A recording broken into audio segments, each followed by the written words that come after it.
Are you perhaps feeling a little bit overwhelmed? Certainly being there. So today I want to talk about dealing with overwhelm for your mental health and your growth. And if you stay until the very end, I have a bonus point for you then as well. Before we dive in today, just want to mention that if you want to connect with me more, I will leave my social media link below. My handle is at jonnycpardoe. You can find me on most platforms, and it's the same for Instagram, Facebook, and TikTok. Okay, so I've been, I said in my last episode that I've been getting a bit frustrated, but I kind of wanted to tackle at times and stressed at times and how I've dealt with it in recent times. And it used to be a lot worse, and how I've overcome that, right?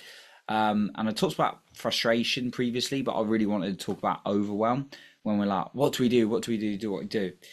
And for me, what I found is this comes from not focusing on the right thing, not minimizing and focusing on the right thing. I often talk to, like, I'm part of coaching communities and I'm currently not coaching. I'm mentoring people a bit on podcasting, but I don't have the capacity currently to coach. That may change. But I found that in my communities of coaches, often the ones who do really well are the ones who are just like focusing on the real needle movers, and it's like less but more effective things.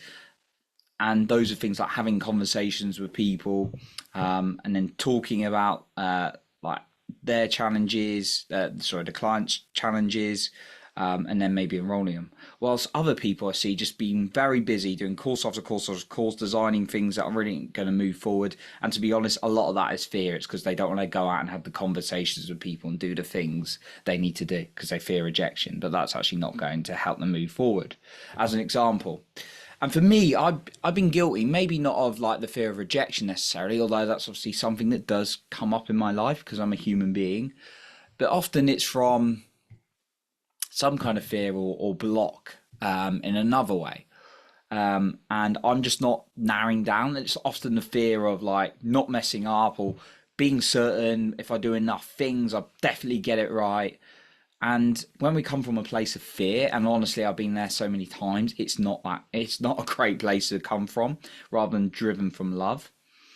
And when I found I've got time for me and being able to reflect on things and then narrow down, it's created a lot more of an impact and created a lot less overwhelm. Overwhelm, I believe, comes from when you've not got a plan and you've not got your focus right.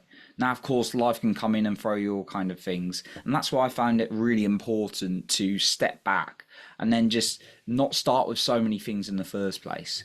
And I've even witnessed this in the workplace and careers as well. Like, I remember a really good program manager I had, and he was like switched on. He got everything important done. He always knew what was going on. There's no major issues. Of course, now and then it could come in. But he would always he would like all the things that didn't matter, he would just like not even look at. The things that are important, he would. Now, as human beings, we can get distracted really easily and feel like we have to do everything. But that's definitely caused me more damage than good. And maybe you can relate to this. Maybe you're like, right, I'm so overwhelmed and so frustrated.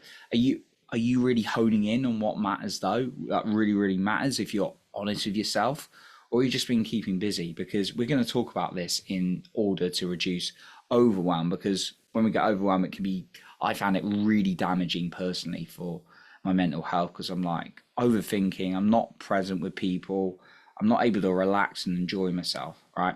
So let's go into this, right? The first thing is basically cutting things down to the real small basics. So that's the first thing you can do. Really cutting down to the basics, okay? And you may have a large project, but it's actually right. What am I going to do today? What am I going to do there? Now, there's a step before that I should have mentioned. That's asking yourself, what do you want? And being able to identify what do I want, and then therefore establishing, like, you've got your target, that's your target. All right, what's the one thing that's going to move you forward in that week, right? That's a really, really important one as well. And then the third thing I'm going to suggest is getting a friend or someone in who can really give you a fresh perspective as well. Be like, okay, you could do this, this, and this, and getting that when you're outside of your when someone's outside of you, they can often give that perspective as well. And then the other thing I'd offer you is there's an area in your life where you do things really, really well, right? Might be a part of your job, might be all of your job, might be in your personal life, where you just like find things really, really easy and you don't get overwhelmed. Think about how you can model that into another area of your life as well. Because for me, like podcasting, people get overwhelmed. I don't, because I'm in such a process. But I find it so simple to make episodes and schedule them.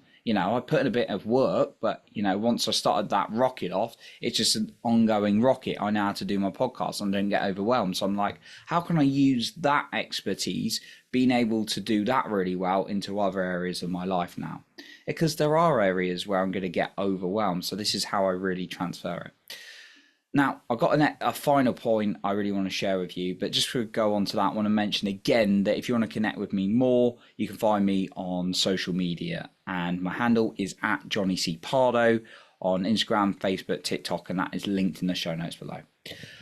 My final point really is to share a great book with you, recommendation, The One Thing by Gary Keller, because it really allowed me to hone in on focusing on less, but the most important things that are going to move me forward. And let's give some examples, right? Let's talk about health, right? You could be like, right, I've got to research this. I've got to, research that. I've got to read all about what type, different body type. I've got to read about all the gyms out there, right? Instead, maybe your one thing for the week is to sign up to a gym induction, right? And the one thing you have to do each day is follow a diet and exercise plan. That can just be your one thing each day, right? Make it as simple as that, right? Now, people want to overcomplicate it, but there may be different views on this. But yeah, we stick to one thing there. Okay. What's one thing? And then emotionally, right? Let's use that as an example, right? Okay, I've got to meditate. I've got to do breath work. I've got to journal. I've got to go and do a cold plunge every single day. Okay, what's the one thing that you feel is really going to help you emotionally each day? And then stick to that. Business, right? What's the one thing that you think is really going to help you move your business forward each day or each week, right? It's probably going out and talking to people about what you do. Being interested in them, of course, rather than be like, okay, I need to design a website, I need to do this logo, I need to make all these decorations, rather than just having those conversations. I'm not saying those things aren't important, but prioritize the most important thing, okay? So those are some examples. So that's what I've got for you today. I really wanted to talk about how I've worked through overwhelm and what's worked for me, because I know it can be quite challenging mentally and emotionally and draining when we get overwhelmed. So I wanted to share that perspective today. So I appreciate you for being here. You're improving other people in your life by working on yourself as a man. And remember to lead with your heart, not with fear.